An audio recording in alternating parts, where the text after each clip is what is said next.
നിങ്ങളുടെ favourite shows ഇനി ഒരിക്കലും മിസ്സാവില്ല. ഇപ്പോൾ C5 കാണും നിങ്ങളുടെ ഫേവറേറ്റ് ഷോ തികച്ചും സൗജന്യമായി. ഞാൻ എന്ത് ചെയ്തെന്നാടി? ഞാനാണോ നിന്റെ വീഡിയോ കൊടുത്തത്? അമ്മയല്ലേ അവനെ മയക്കാനുള്ള ജ്യൂസ് എന്റെ തന്നുവിട്ടത്. എല്ലാം കഴിഞ്ഞിട്ടിപ്പോ കൈ ഒഴിയുന്നോ? അവനെ മയക്കാനല്ലേ ഞാൻ നിന്നോട് പറഞ്ഞത്, അല്ലാതെ അവന്റെ മുമ്പിൽ മയങ്ങി കിടക്കാനല്ലല്ലോ. എടി, മയക്കുമരുന്ന് ഒളിക്യാമറയൊക്കെ വെച്ച ഇത്രയും എപ്പിസോഡ് നീ ഈ കഥയിൽ പിടിച്ചു നിന്നത്. അപ്പോ തിരിച്ച് ഇങ്ങോട്ടും ഒരു പണി കിട്ടുമെന്നുള്ള വിചാരം വേണമായിരുന്നു. നിന്നേക്കാൾ ബുദ്ധിമാനായ ഒരാള് വന്നപ്പോ നീ പെട്ടു. ബുദ്ധി അവന്റേത് മാത്രമല്ലല്ലോ അമ്മേ, വിഷ്ണുവേട്ടന്റെ ശാലിനിയുടെ ഉപദേശ. അത് ഓർക്കുമ്പോഴാ എനിക്ക്. നമുക്കൊരവസരം ദൈവം കൊണ്ടുവന്ന് തരുവടി. തൽക്കാലം നീ ഒന്ന് ക്ഷമിക്ക.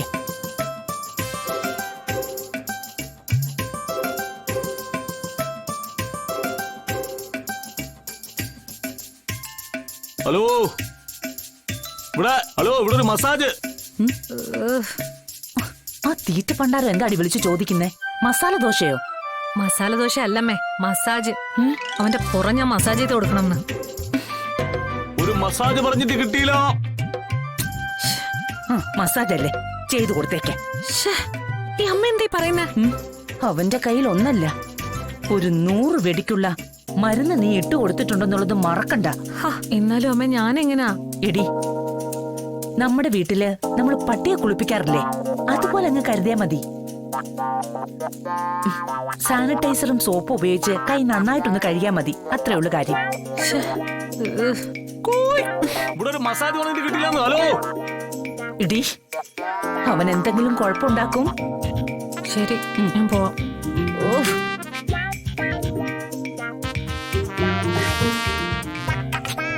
ഇതൊക്കെ എവിടെ പോയി കിടന്ന് വീടും കൂട്ടി? ഇതൊക്കെ ആരോട് പറയാൻ, ആര് കേൾക്കാൻ?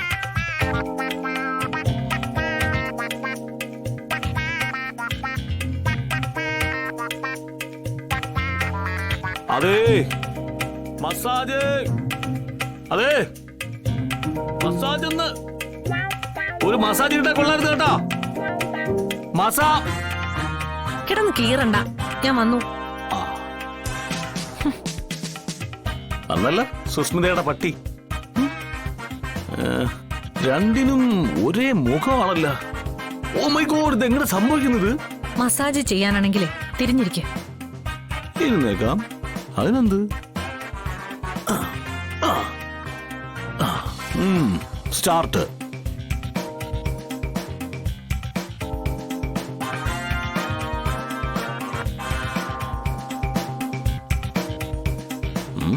സ്റ്റാർട്ടെന്ന്.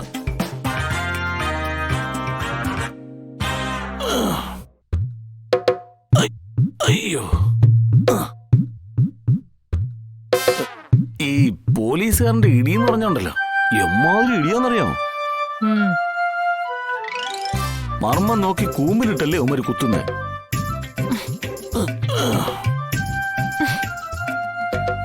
സുസ്മിതയ്ക്ക് ഇമ്മാതിരി ഒരു കിടിലൻ ചിറ്റപ്പൻ ഉണ്ടെന്ന് അറിഞ്ഞിരുന്നെങ്കിലേ ഞാൻ ഈ കുഴപ്പത്തിലൊന്നും നിൽക്കത്തില്ലായിരുന്നു.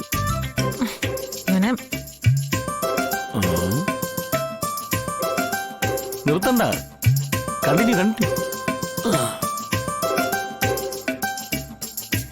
ഡൗൺലോഡ് ചെയ്യൂ C5 ആപ്പ്. കാണൂ എല്ലാ എപ്പിസോഡുകളും സൗജന്യമായി.